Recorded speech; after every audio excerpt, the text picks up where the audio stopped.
Just wanted to tell you all about the town that I graduated high school from, Oregon City, Oregon. Oregon City is the oldest incorporated city west of the Rocky Mountains. It has a unique landscape and very interesting features. And it has several important industries, even today, even though some of them have gone away. And there has been expansion to accommodate a growing population. And it's also an important part of my life experience.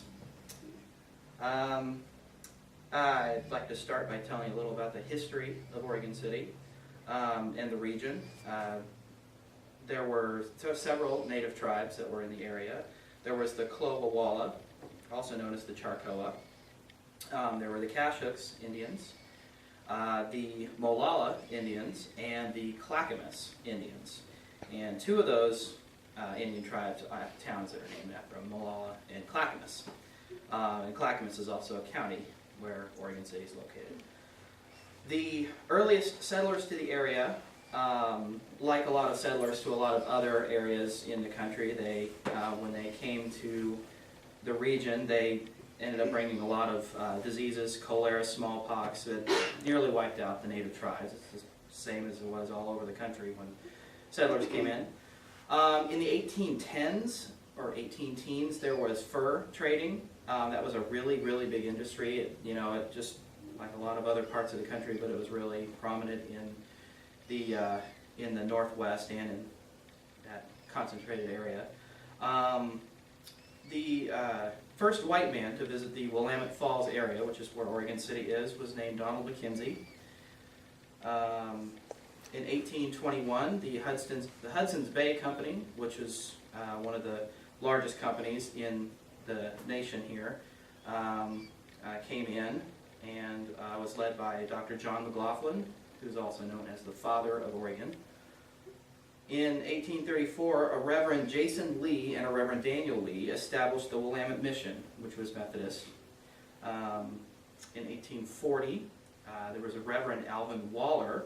He arrived and in 1841 established the Island Milling Company. Timber is a huge industry there, and there was a big call for, a lot of people wanted to cut down trees and make lumber out of it. In 1843, he completed the first Protestant church west of the Rockies.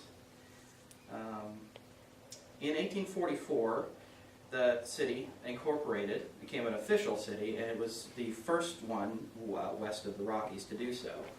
It was the capital city of the Oregon country until 1852.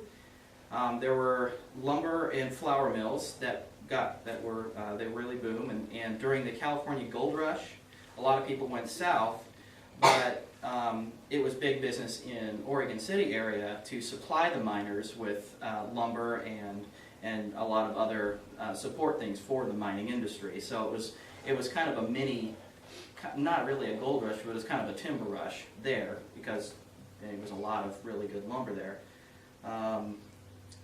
Steam power became prominent along the Willamette River, which is a pretty good sized river. It led to an agricultural shipping boom. And in fact, my late stepfather, was a tugboat pilot. He also did a lot of that there. Let's move on to some of the notable landscape and features.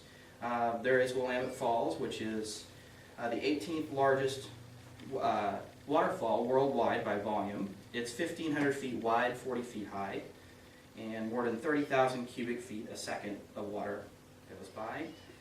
The native tribes use it for fishing. Now it's used primarily just for commerce and travel. The Willamette Falls Locks was the first multi-lift navigational locks in the U.S., and it's on the National Historic Register. The first long-distance electrical service in the U.S.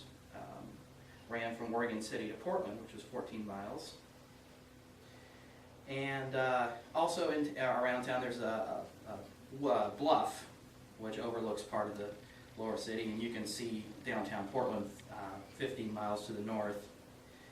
There's also a municipal elevator, which is really interesting, that goes from the top part of the bluff to the lower part, and it's 130 feet high, and it sees 1,300 people a day. Oregon City today, there's about 30,000 people within the city limits living. Benchmade Knife Company is one of the companies that is based there, and there are also several paper mills.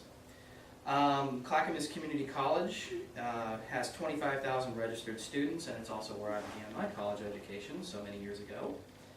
And there has been a lot of expansion to the south and the east to accommodate a lot of the new population that have come in there. There are quite a few famous and infamous people who are from Oregon City. There's a singer by the name of Meredith Brooks who in 1997 had a song which title is not appropriate for me to say here, but it was a big hit. And there are some others, somebody on the New Orleans Saints, the inventors of hacky sack. Everybody knows what hacky sack is. The inventor that was invented in Oregon City. And just to conclude, Oregon City has a very rich history, pretty fascinating geography, and it still has businesses that are important to Oregon's economy.